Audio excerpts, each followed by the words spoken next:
আদিবাসী দিবসে ঝাড়গ্রামে মমতার বার্তা, জঙ্গলমহলে রাজনৈতিক ভবিষ্যৎ নির্ধারণের জন্য কী বললেন মুখ্যমন্ত্রী? মঙ্গলমহলে বিজেপির প্রভাব অব্যাহত।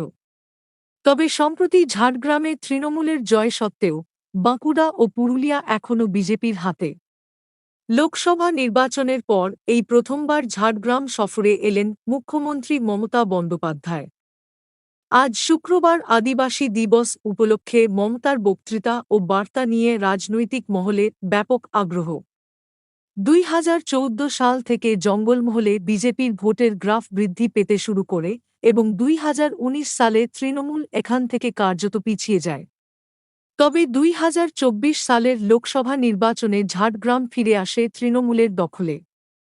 বিদায়ী সাংসদ কুনার হেমব্রম বিজেপি ছেড়ে তৃণমূলে যোগ দেন এবং কালীপদ সোরেনের মতো সাঁওতালি ভাষার কবি সাহিত্যিকও তৃণমূলের প্রার্থী হিসেবে জয়ী হন। তবে বাঁকুড়া ও পুরুলিয়া এখনও বিজেপির হাতে রয়েছে।